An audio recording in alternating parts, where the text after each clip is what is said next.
Bonjour à tous. Alors,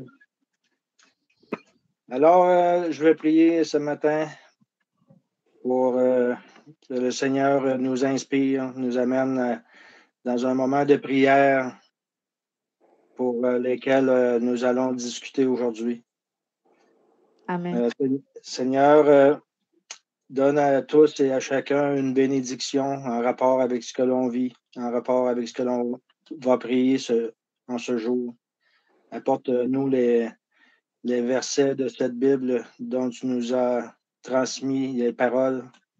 Laisse-nous entrer dans ta gloire, laisse-nous entrer dans ces solutions que tu nous mets à chaque instant de nos vies. Alors, Seigneur, je te demande de nous donner les explications, les enseignements que nous avons besoin aujourd'hui. Merci, Seigneur Jésus. Nous te rendons grâce en ce jour. Gloire à toi. Soyez tous bénis dans le nom de Jésus. Amen. Amen. Amen. Sois béni toi aussi et abondamment. Merci. Amen. Je vous salue également comme le frère Pierre nous a transmis des salutations. Soyez bénis dans le nom puissant de Jésus-Christ notre Seigneur. Nous allons commencer notre réunion toujours avec notre thème de la semaine dernière. On continue à poursuivre ce thème qui est intitulé Vivre dans la lumière. Vivre dans la lumière, ce thème qui vient du livre d'Éphésiens, chapitre 1, chapitre 5, autant pour moi, au verset 1 à 21. Dans le livre d'Éphésiens, chapitre 5, verset 1 jusqu'au verset 21. Et nous voulons encore refaire la lecture pour amener le souvenir de ce que le Saint-Esprit a prévu nous enseigner aujourd'hui. Qui va faire la lecture?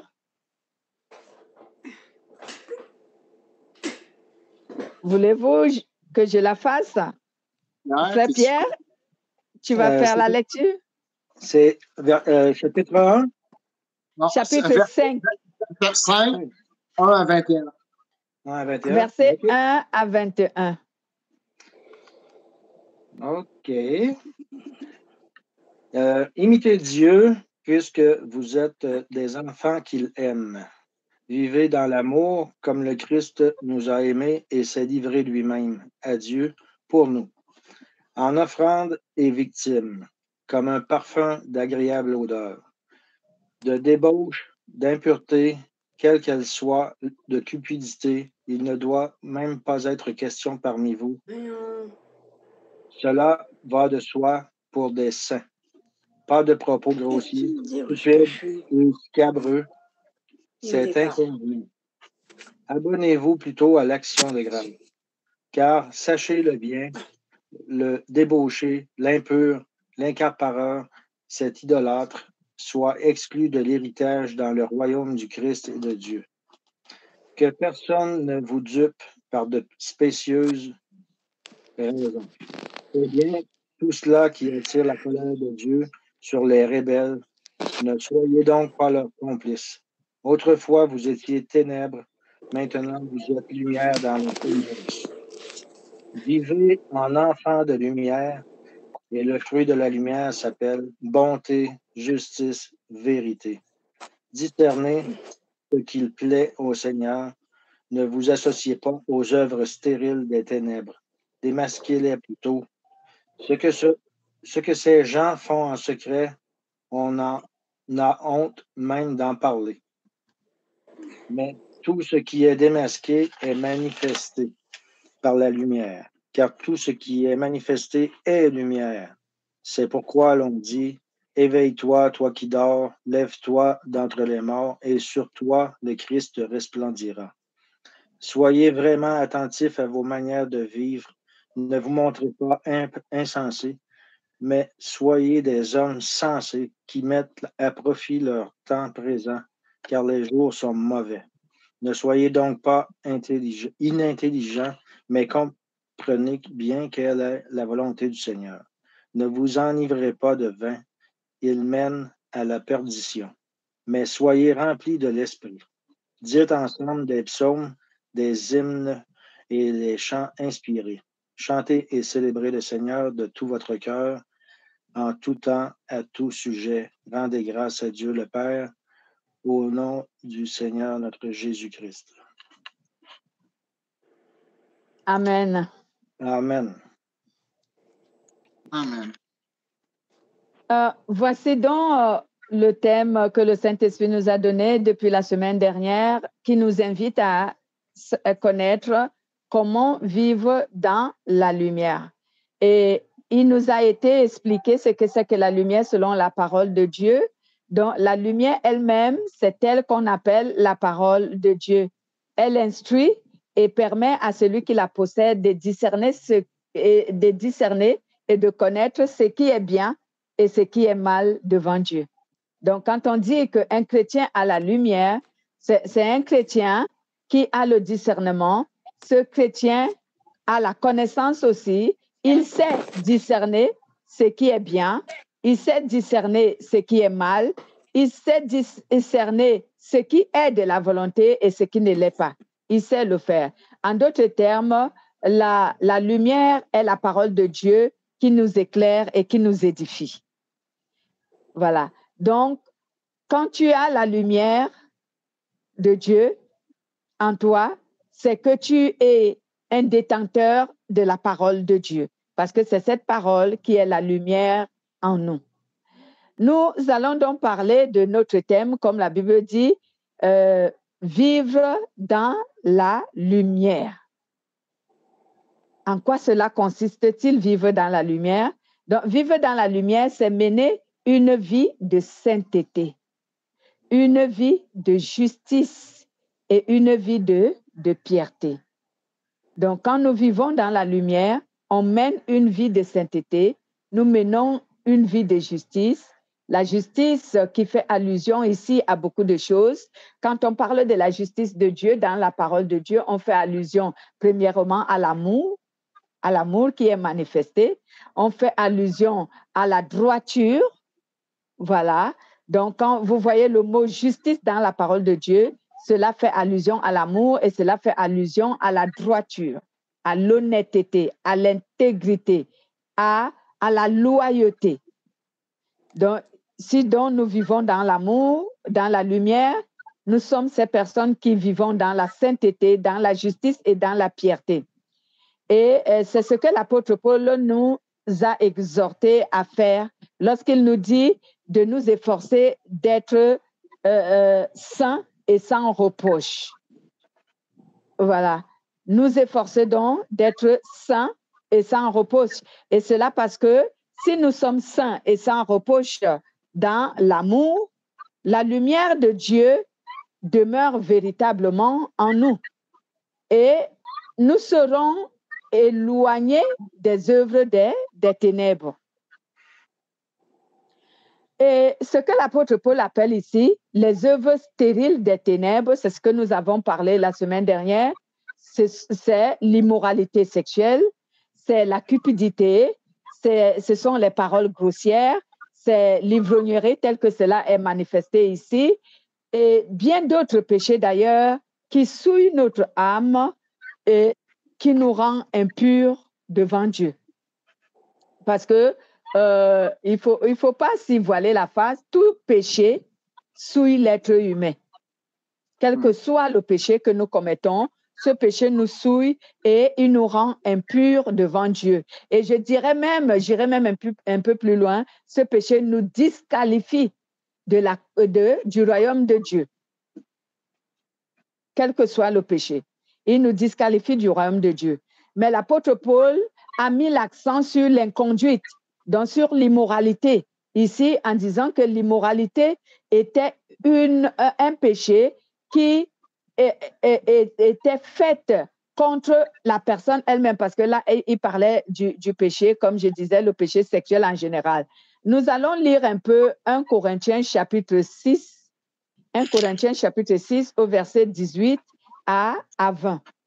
1 Corinthiens chapitre 6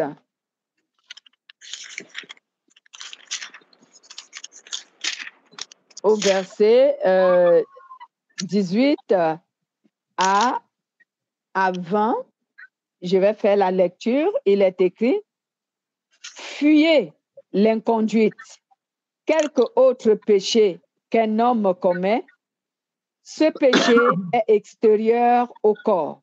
Mais celui qui se livre à l'inconduite pêche contre son propre corps. Ne savez-vous pas ceci? Votre corps est le temple du Saint-Esprit qui est en vous et que vous avez reçu de Dieu. Et vous n'êtes pas à vous-même, car vous avez été rachetés à un grand prix. Glorifiez donc Dieu dans votre corps et dans votre esprit qui appartient désormais à Dieu. Et l'apôtre Paul nous fait savoir que tout autre péché qu'un être humain pratique ou commet est un péché qui est à l'extérieur du corps. Mais le péché de l'inconduite, ce qu'on appelle l'immoralité sexuelle, est un péché qui est commis au-dedans, à l'intérieur du corps. Cela veut dire que la personne pêche contre elle-même. Et lorsque une personne pêche contre elle-même, elle souille le Saint-Esprit. C'est pourquoi le Saint-Esprit a dit, oui, c'est le Saint-Esprit qui a parlé à travers l'apôtre Paul. Ne savez-vous pas ceci, que votre corps est le temple du Saint-Esprit? Donc, c'était pour nous rappeler que le Saint-Esprit vit au-dedans de nous et que si nous nous faisons souiller par l'inconduite, nous mettons le Saint-Esprit dans une mauvaise posture. Et c'est pourquoi je disais la semaine dernière que j'ai du mal à croire qu'un chrétien qui pratique le péché de l'inconduite, un chrétien qui pratique quel que soit un quelconque péché sexuel, j'ai du mal à croire que le Saint-Esprit va demeurer en ce chrétien. Parce que le Saint-Esprit n'aime pas être souillé. Il n'aime pas être souillé.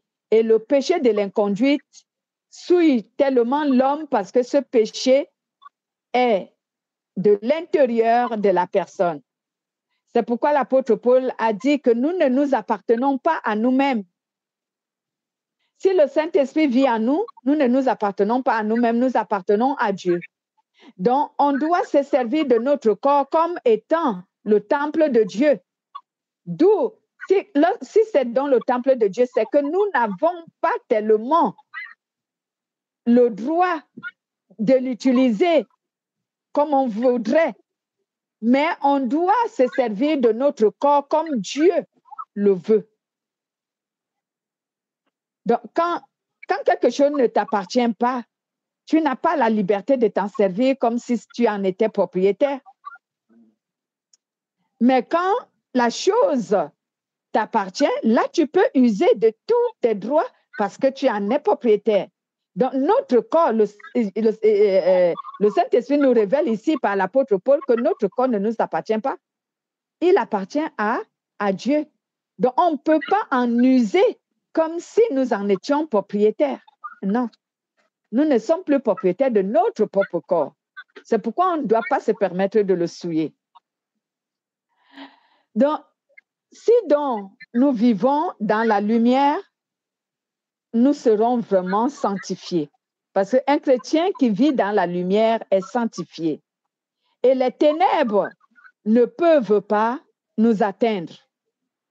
Si on vit véritablement dans la lumière, les ténèbres ne peuvent pas nous atteindre. Car la lumière du Christ resplendit dans nos cœurs pour nous rendre agréables à Dieu.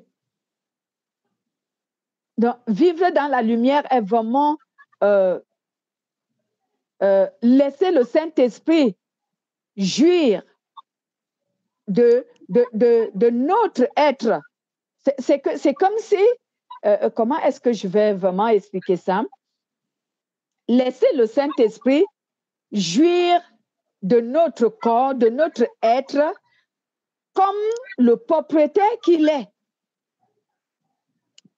Donc, la lumière qui est en nous, c'est cette capacité que nous pouvons avoir de laisser le Saint-Esprit la liberté de nous conduire comme il veut, de faire de nous ce qu'il veut. C'est cette liberté. On a un cantique que nous chantons souvent chez nous qui dit, excusez-moi de chanter ça, prends-moi, Jésus, prends-moi, oh, prends-moi, je veux t'appartenir, fais de moi ce que tu veux, car tu es mon refuge, ô Père. Donc, c'est que tu t'abandonnes carrément à Dieu, et tu n'as plus le contrôle de toi, et tu n'as plus rien à gérer de ta vie. C'est Dieu qui a le contrôle, c'est le Saint-Esprit qui a le contrôle de tout, et c'est lui qui gère ta vie, c'est lui qui conduit.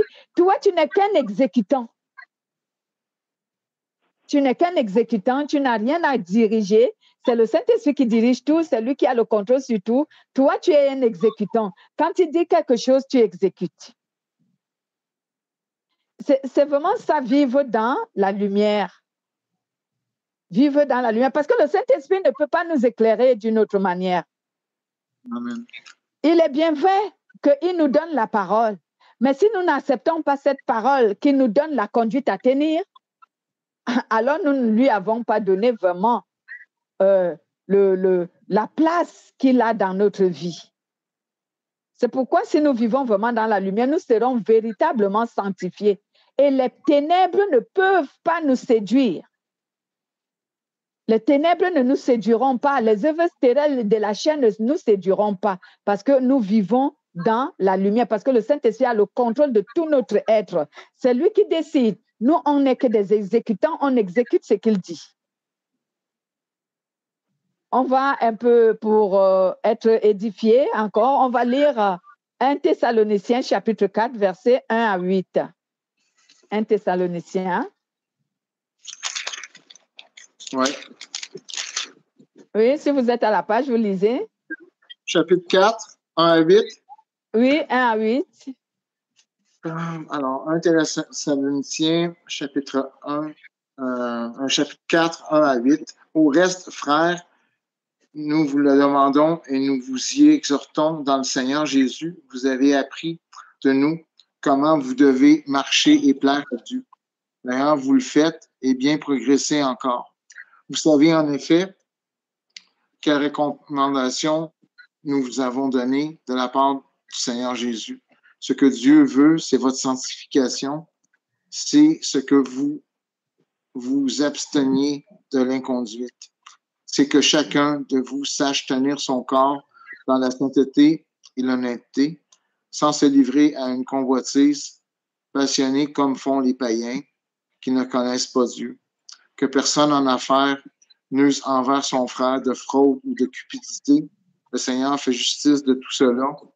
Nous vous l'avons déjà dit et attesté, car Dieu ne nous a pas appelés à l'impureté, mais à la sanctification. Ainsi, celui qui rejette ses préceptes ne rejette pas un homme, mais Dieu qui nous a aussi donné son Saint-Esprit. Amen. Amen. Ainsi, celui qui rejette ses préceptes ne rejette pas un homme, mais il rejette Dieu qui nous a aussi donné son Saint-Esprit.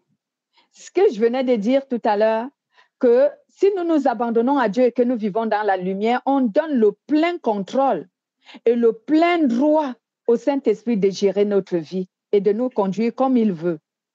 Nous, on sera tout simplement des exécutants qui mettent en pratique et qui observent ce que le Saint-Esprit les ordonne de faire. Donc, l'apôtre Paul nous interpellait ici en disant, nous ne devons pas vivre dans l'inconduite, mais Dieu nous a appelés à vivre dans la sainteté et dans l'honnêteté. Il a dit que personne n'use de fraude envers son frère, de malhonnêteté envers son frère. Parce que, par exemple, lorsque l'apôtre Paul donnait ces exemples, dans certaines églises, il y avait tellement de l'inconduite, il y avait tellement de désordre, à tel point que les gens ne respectaient pas leurs frères. Parce que lorsque tu allais avec la femme de ton frère, c'est que tu n'as aucun amour pour ton frère. Tu ne ressens aucun amour, c'est une trahison d'aller avec la femme de son frère ou d'aller avec le mari de son frère. C'est une trahison. Et c'est un manque d'amour. Alors que ici, l'apôtre Paul nous invite en nous disant que si vous êtes les imitateurs de Dieu, marchez donc selon la volonté de Dieu, comme Christ a été dans ce monde. Donc, la parole ici nous invite à être très honnêtes. Très honnête, donc tu ne dois pas, quand la parole de Dieu dit par exemple, tu ne convoiteras pas la femme de ton prochain, le mari de ton prochain, le serviteur ou la servante de ton prochain, tu ne convoiteras pas ce qui appartient à quelqu'un d'autre. Ce sont cette convoitise-là qui nous projette souvent dans les conduites, dans la malhonnêteté, dans les fraudes et tout cela. Donc, l'apôtre Paul dit que ces choses-là ne soient même pas mentionnées au milieu de vous. Parce que vous êtes des enfants de la lumière. Lisons également 1 Pierre, chapitre 1, verset 14 à 16. 1 Pierre.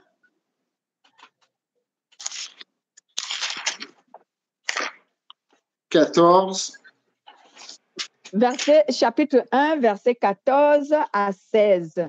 1 Pierre, chapitre 1. Je lis. 1 Pierre, chapitre 1, 14 à 16. Comme des enfants obéissants, ne vous conformez pas aux désirs que vous aviez autrefois dans votre ignorance, mais de même que celui qui vous a appelé est saint, vous aussi devenez saints dans toute votre conduite. Puisqu'il est écrit, vous serez saints car je suis saint. Amen. Amen. Puisqu'il est écrit, je suis saint, vous serez également saints. Il dit, comme des enfants obéissants, ne vous conformez pas aux désirs que vous aviez autrefois dans votre ignorance. Donc, autrefois, lorsque nous étions sans Christ et pécheurs, nous étions dans l'ignorance. Dieu dit aujourd'hui que nous l'avons comme Dieu, comme Seigneur, comme Esprit, comme guide, comme vérité. Nous ne sommes plus dans l'ignorance. Donc, on n'a plus à se conduire comme des enfants de l'ignorance, des hommes ou des femmes qui sont dans l'ignorance, parce que nous ne sommes plus ignorants. On connaît déjà la vérité. Connaître la vérité, c'est que tu n'es plus un ignorant.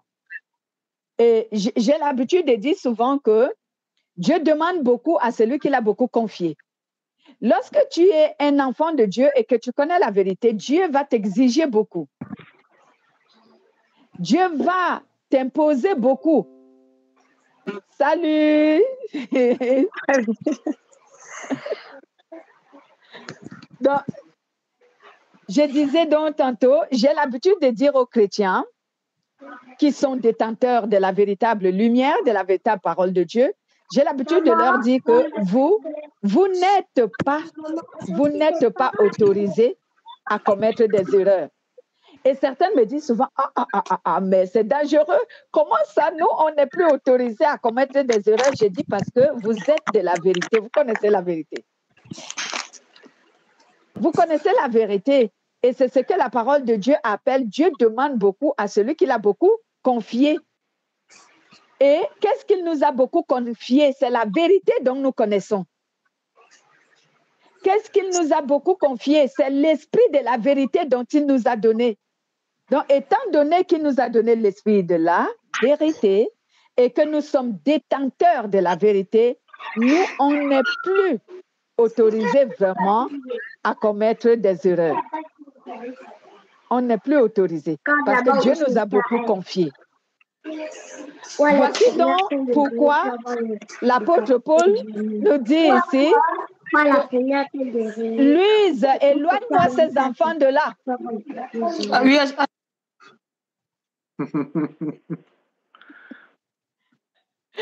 Oh mon Dieu, elles ne laissent pas leur maman suivre tranquillement l'enseignement. Donc ici, la parole de Dieu nous interpelle donc en disant, Dieu nous dit, puisqu'il est saint, nous aussi on doit être saints. Pourquoi?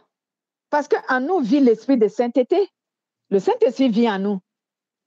Alors, si le Saint-Esprit vit en nous, il a la capacité de nous rendre saints. Et on doit lui donner cette liberté de nous rendre saints. C'est pourquoi dans Éphésiens même, chapitre 4, au dernier verset, je crois le verset 32 ou 30, le verset 31, où la Bible dit « Ne résistez pas au Saint-Esprit par lequel vous avez été scellés d'un sceau. » Résister au Saint-Esprit, c'est lorsqu'on ne laisse pas au Saint-Esprit le droit de gérer notre vie. Amen. Lorsqu'on ne lui laisse pas le droit d'avoir le contrôle sur nous, on lutte. Il nous donne une suggestion de ce que nous devons faire, de la parole de Dieu que nous devons observer, mais nous, on s'oppose. On se donne des raisonnements. On se justifie. On veut. C'est comme si on marchandait avec le Saint-Esprit, on veut le convaincre de nous laisser vivre dans la débauche. Mais non, c'est une manière de lutter contre l'Esprit Saint.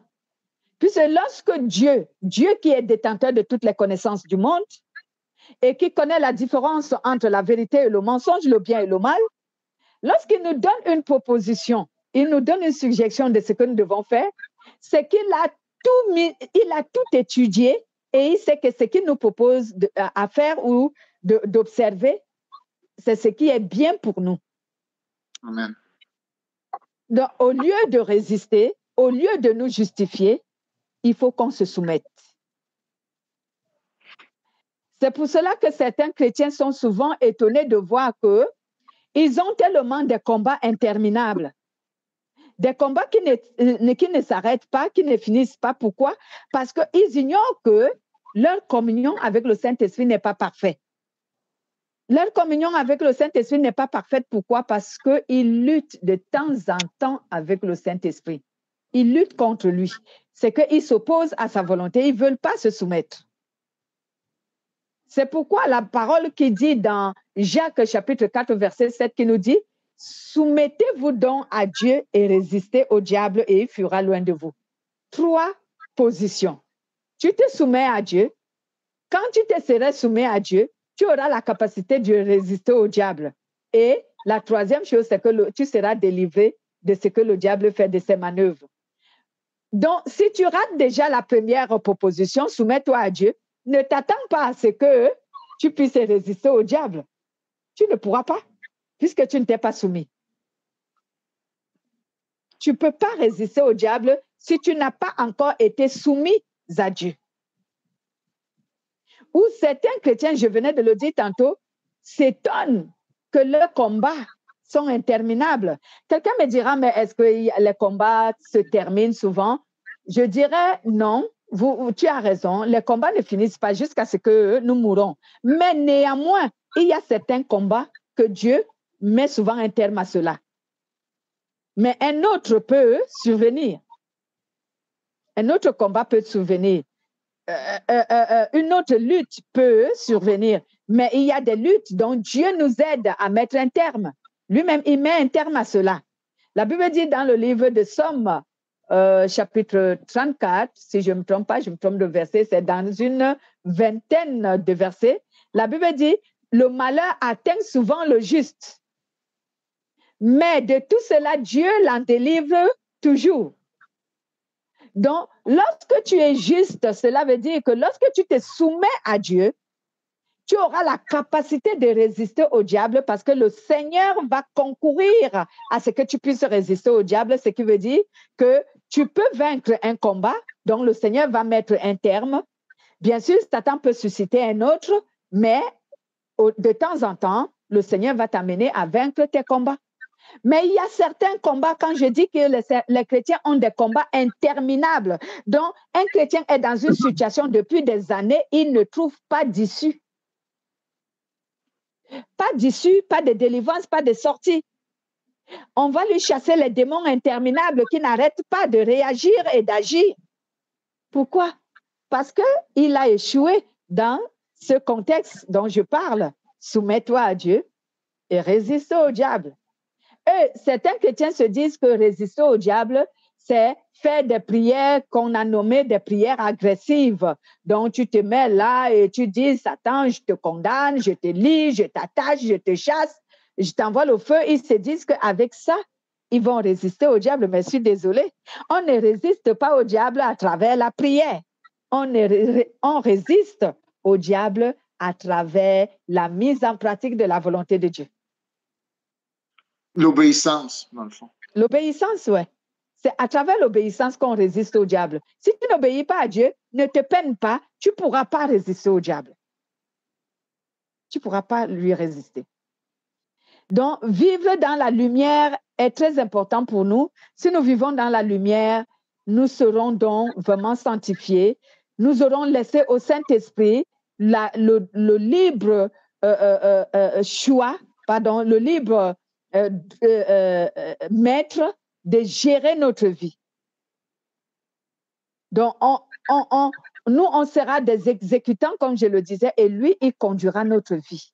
Et si le Saint-Esprit conduit ta vie, je veux te dire que tu es victorieux. Tu es victorieux. Parce que quiconque le Saint-Esprit conduit sa vie, cette personne, ce croyant, il est victorieux.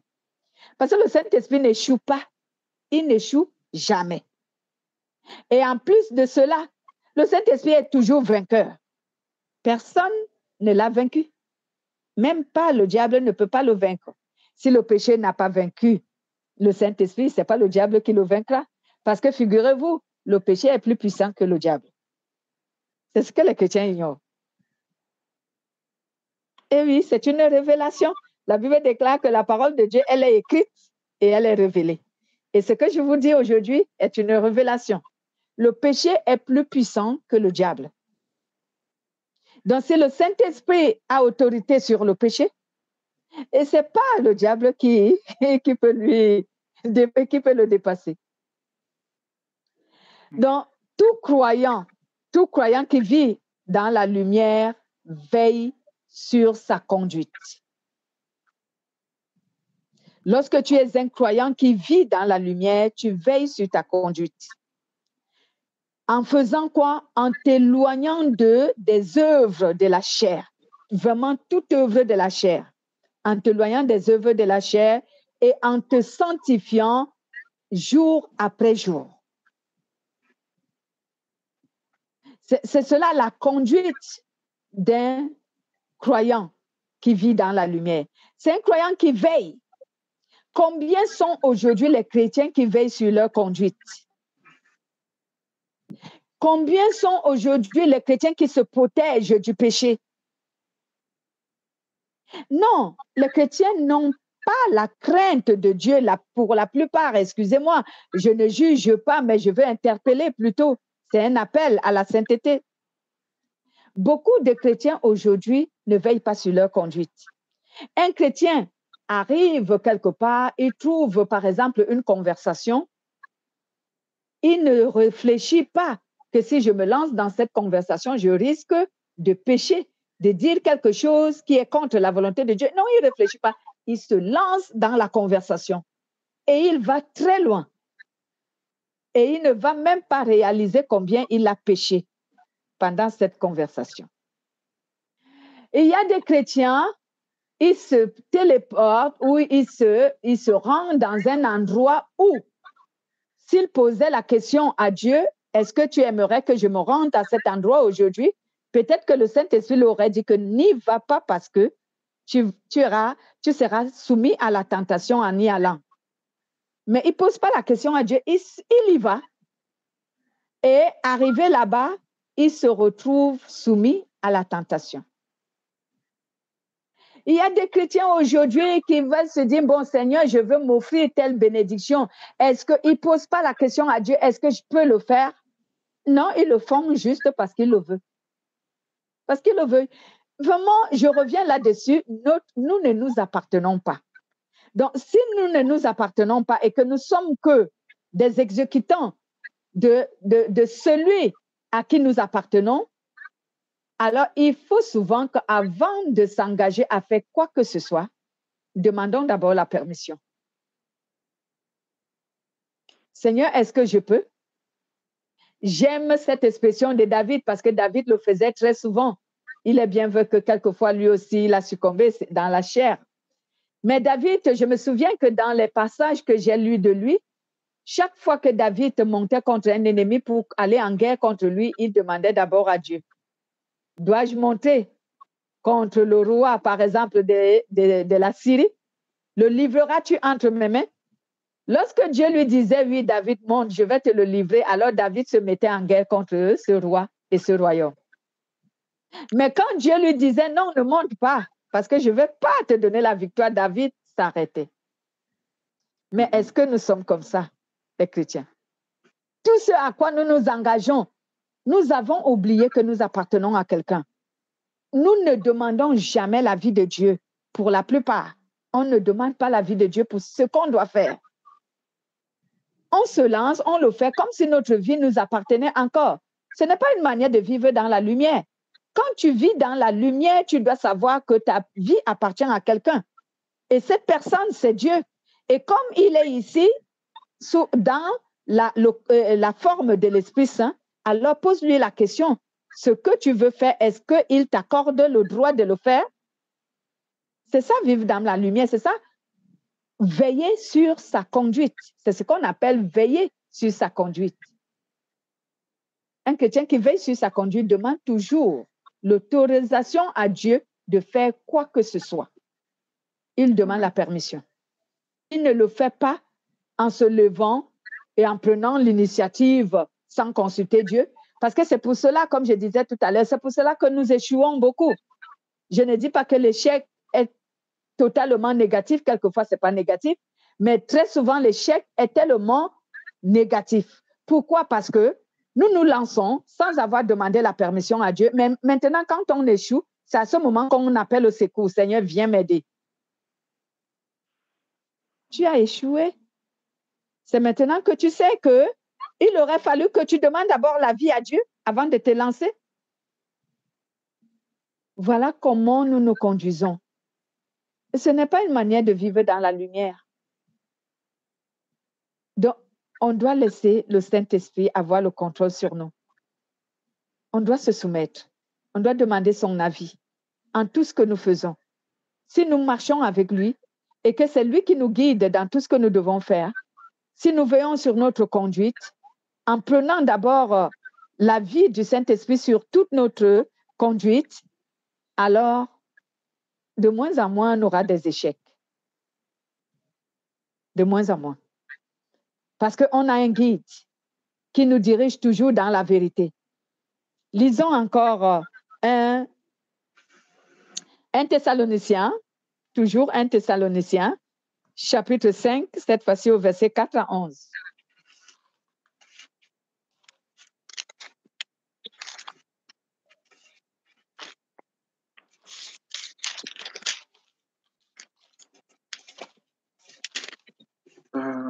Alors, 1 Thessaloniciens, chapitre 5.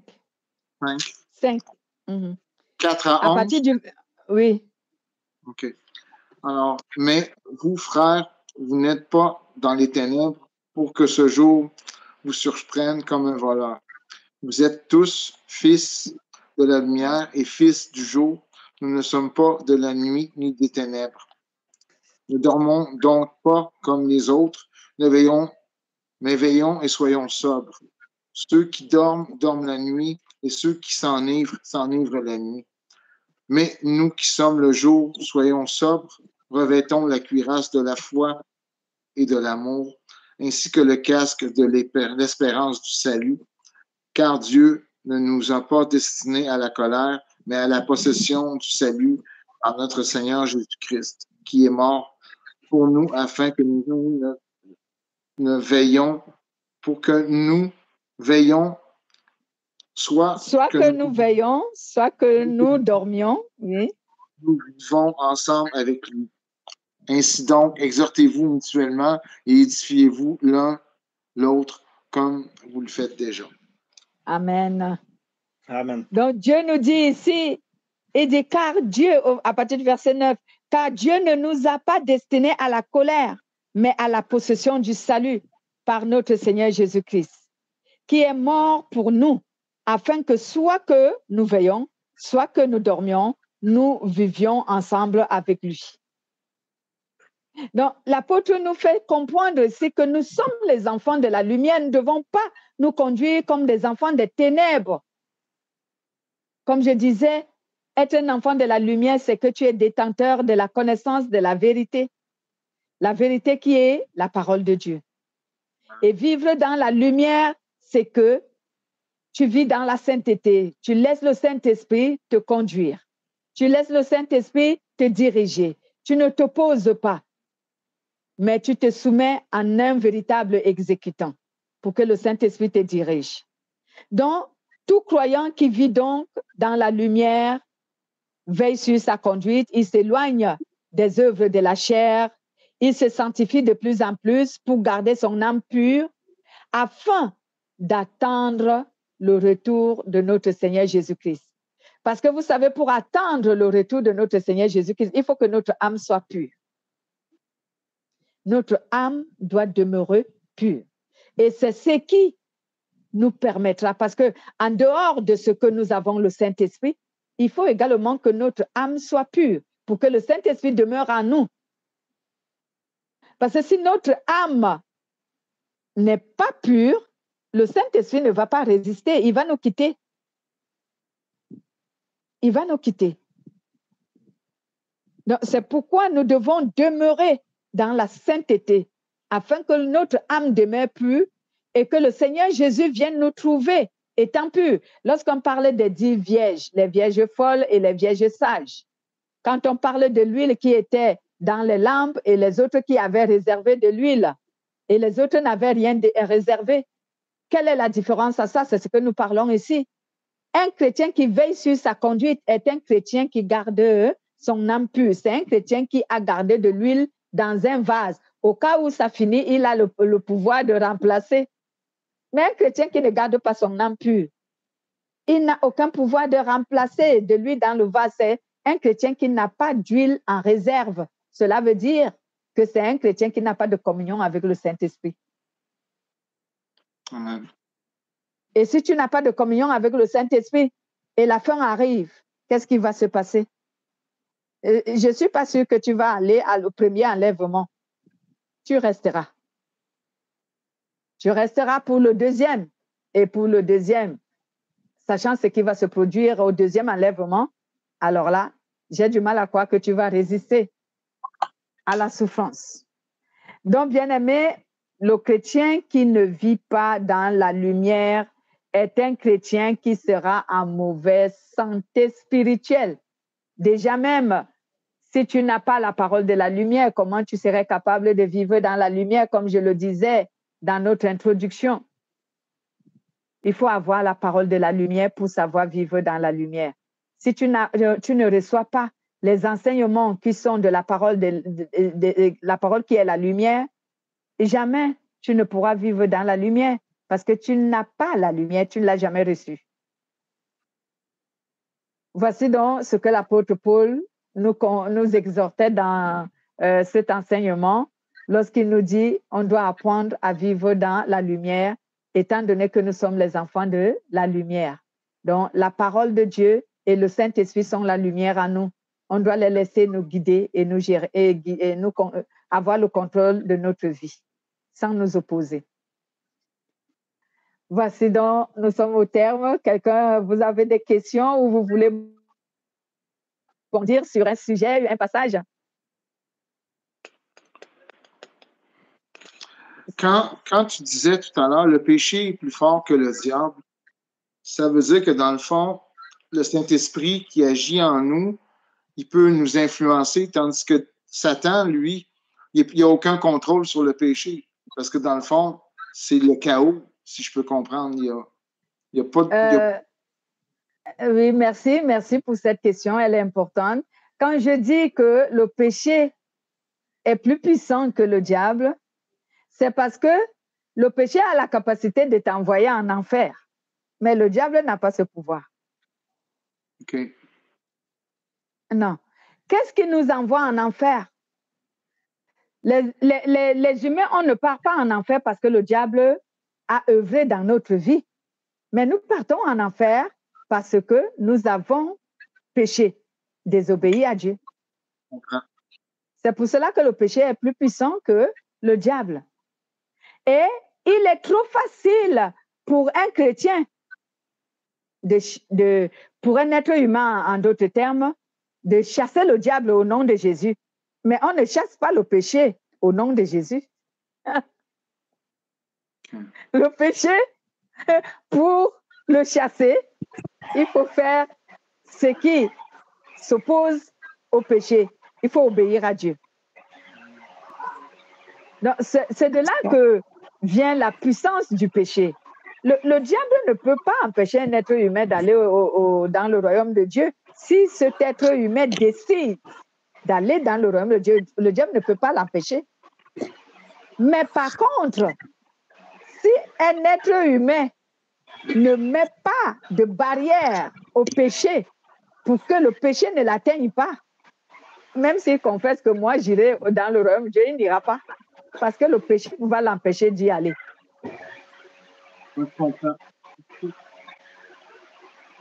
J'espère que j'ai été un peu plus claire. Ça va? C'est dangereux, ça. C'est très dangereux. Comment? Je n'ai pas entendu? Non, je préfère plus tard. C'est très dangereux. Oui, le péché est très dangereux. Il est plus dangereux que le diable même. Mais nous, comme on a... En fait, les humains, on a minimisé le péché. Et on a donné plus d'importance aux esprits, aux démons, par exemple, aux esprits malins. On croit qu'ils sont plus dangereux que le péché, mais c'est faux. Le péché est plus dangereux que les démons. Et c'est pour cela même que c'est le péché, c'est lui que Dieu nous a dit de lutter contre lui et non contre le diable. Amen. Amen. C'est effectivement cela. Qui nous Merci aide. pour ta question. Elle était vraiment édifiante.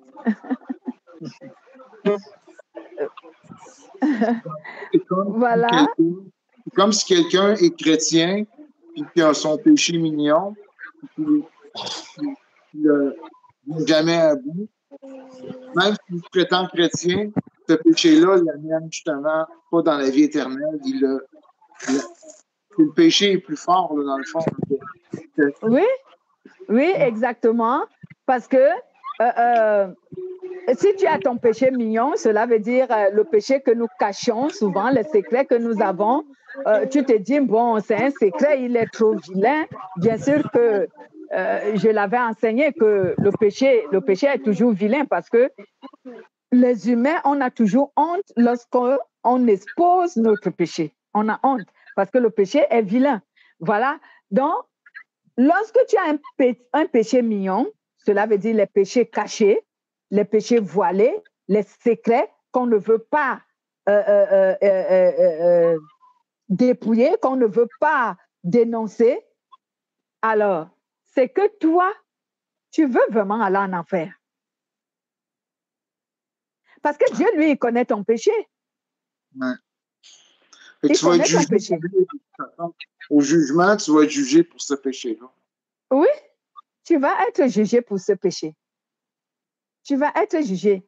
C'est pour cela que Dieu nous a dit dans l'observation de la loi, lorsqu'il dit, si quelqu'un dit qu'il observe la loi et qu'il viole un seul péché, il est coupable de tous les autres péchés. Qu'est-ce que cela veut dire? Cela veut dire que si, par exemple, tu pratiques un péché tel que le mensonge et que tu es correct dans le reste des péchés, tu ne commets pas le reste des péchés, mais tu commets le mensonge. Si tu considères que c'est la loi qui va te sauver, tu seras condamné pour tout le reste des péchés parce que rien qu'à cause du mensonge. C'est pour cela que Dieu nous dit donc à ce niveau qu'il intervient en disant nous ne sommes plus sous la loi, nous sommes sous la grâce. Amen. Donc cela veut dire que si tu commets un péché, dénonce-toi de ton péché, repens-toi. Cela veut dire repens-toi devant le Seigneur, va devant le Seigneur, repens-toi et demande pardon au Seigneur. Demande-lui également de l'aide pour que ce péché ne continue pas à t'influencer. Amen. Maintenant, lorsque c'est un péché que tu as commis vis-à-vis d'une personne, Va auprès de cette personne, réconcilie-toi avec cette personne et après maintenant, viens auprès de Dieu et demande-lui de l'aide pour qu'il t'aide à ne plus offenser les humains de cette manière. Amen. Voilà. Donc, en fin de compte, on ne doit pas avoir de secret. Lorsque tu as un péché et que tu considères que ce péché est vilain et que tu ne veux plus être sous l'emprise de ce péché, voici le mécanisme que le Seigneur m'avait donné. Cherche dans ta communauté, si tu es dans une communauté ou tu es dans un groupe comme nous sommes là, cherche une personne qui n'est pas calomniatrice, une personne qui ne calomnie pas les gens. Parce qu'il y a des chrétiens qui ne sont pas sanctifiés, qui, quand tu lui dis ton péché, au lieu qu'il prie pour toi, pour que ce péché ne puisse plus t'influencer, lui, il va se mettre à raconter tout ton péché à tout le monde. Donc, du genre, comme s'il te jugeait. Il va commencer à te calomnier. Alors, la Bible nous dit, cherche une personne sérieuse, qui ne calomnie pas, qui est remplie du Saint-Esprit, et va vers lui, confesse-lui ton péché. Et cette personne qui est remplie du Saint-Esprit, elle va prier avec toi pour que ce péché n'ait plus d'influence sur toi, pour que Dieu te donne la capacité, l'intelligence, la force de vaincre ce péché. Et alors, ce péché ne sera plus secret parce que tu l'as confessé à une personne. Ce ne serait plus un secret. Mais lorsqu'on le garde en soi et qu'il n'y a que Dieu qui le connaît, alors là, c'est toujours dangereux. Parce que le diable sait que tu as du mal à confesser ton péché à quelqu'un. Donc, tu n'es pas encore sorti de ce péché tant qu'il est encore secret, même si tu l'as confessé à Dieu. Il est encore secret. Il faut le confesser à un être humain, mais à une personne qui est remplie du Saint-Esprit.